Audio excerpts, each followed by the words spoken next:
Welcome to part 2 of our Eco Action videos, Steps to Eco Success. In the last video, we talked about how to take an eco idea and change it into an eco action by focusing on the W's. I wonder, why do we do it this way? And what if we could do it better? What eco problems do you see in your community? And if possible, work together. You've gone through all these steps to figure out what your eco action is, but sometimes you get stuck. I know myself have had this happen multiple times. For example, I started the new year with an idea that I was going to go for a walk outside multiple times a week. After a few months, I realized I hadn't done that. I had never really gotten my eco idea into eco success. What was stopping me? I decided to use the community-based eco action steps. These are based on research by Doug Mackenzie Moore and the Eco Action Plan by the Eco School USA program. This all helps people to be able to change their behavior. These steps are identifying problems, benefits, barriers, allies, action, and success. Let's break it down for you. For my problem, I wanted to go out for a walk at least once a week. Even just writing it down can help push yourself forward to solve this problem. Next, I needed to identify what were the benefits from solving this problem. Well, if there's no benefits, no one's going to change. So I thought, well, I get to go out in nature, I get exercise, I get a break in the day. Those are really good benefits. So what are the barriers making it hard to complete this eco action? I realize that sometimes I get really busy, or I notice it's raining and I don't want to have to go outside, or a few times I couldn't find my shoes, or maybe I wasn't managing my time the best. So these are barriers that were blocking me. Now, who can help me with this problem? I could call my neighbor and say, hey, would you like to go for a walk with me once a week? Now I have someone else. It's always nice to know that there are other people out there that can be part of solving a problem together. So what action am I going to take? One, I'm going to call my neighbor. I'm going to make sure I have a jacket, so even if it's raining, I don't have an excuse. I'm going to make sure I know where my shoes are, putting them in the same spot every time. And I'm actually going to put it on my calendar so it reminds me. Now, how do I know if I succeeded? Well, I'm going to go for a walk at least once a week with my neighbor. I had used all the steps, identifying the problem, benefits, barriers, allies, action, and success. Now, I've shared an example of an action that I actually did, but let me share one that students have done. This was a group of third grade students who were very passionate about how they wanted to have a healthier school. When they brainstormed different ideas about how to help the school be healthier, the number one thing that students brought up was that students don't wash their hands, especially right before they go to lunch. The students then wrote down, what are the benefits from washing your hands? Well, they brought up, we don't get sick, you don't miss school, you don't miss your friends, and you don't have to sit near the nurse's office. I see. I asked them why it's not good to be sitting near the nurse's office. They explained the nurse's office is right next to the main office. And if someone sees you there, they don't know if you're in trouble or if you're sick. That's a really good benefit. I asked them about what are the barriers? And again, they were very fast to figure it out.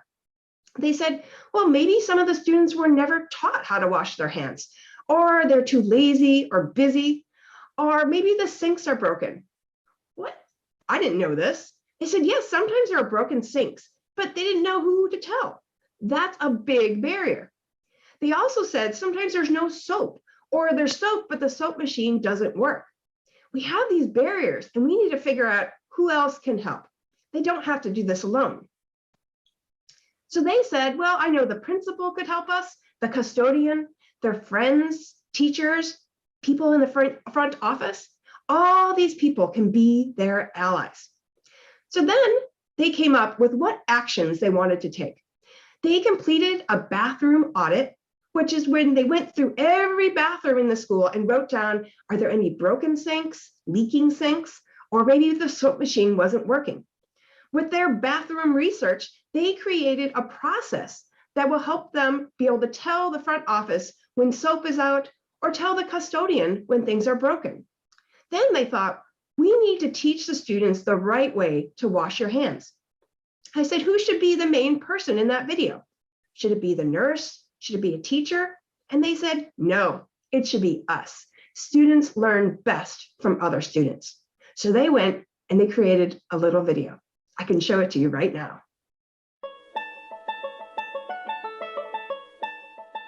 What is the best way to wash your hands? Even if the bathroom is cleaned every day. Each use that day can leave germs. Yeah! We videotaped good and bad hand washing techniques.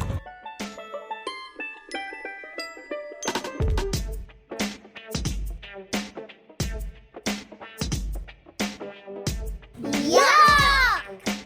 Wash your hands every time to make sure your hands are clean.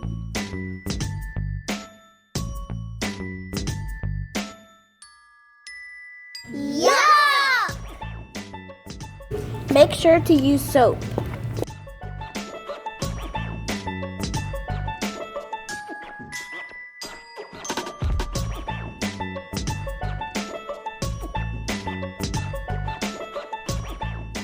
Yeah!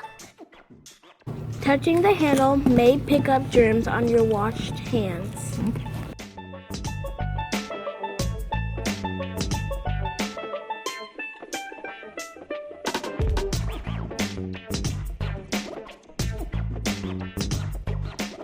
Good! Keep your hands clean by using your elbow.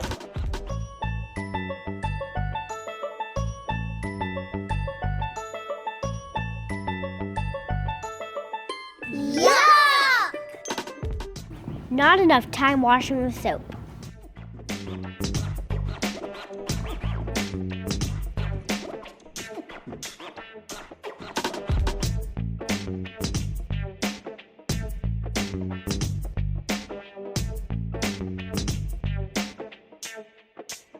Good! Make sure to wash all parts of your hands. I think it's important to wash your hands because some people might get sick and it's bad if you're sick. Keep our school healthy by washing our hands. This message is brought to you by the 3rd grade Green Team. Wash your hands! During their work, they came up with some of the goals to know if they succeeded in solving the problem. One, they were able to show their video at a school assembly.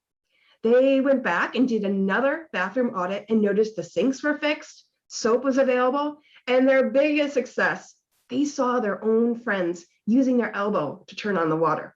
So they were able to make it through all the steps, from identifying the problem that they saw at their school, identifying benefits from solving this problem, removing the barriers that were blocking their success, finding allies, completing actions, and taking time to celebrate their success. If you or your team decides to use these techniques, I would love to hear your success stories. Or if you have more questions or would like some advice, feel free to contact me. I hope you have a great day.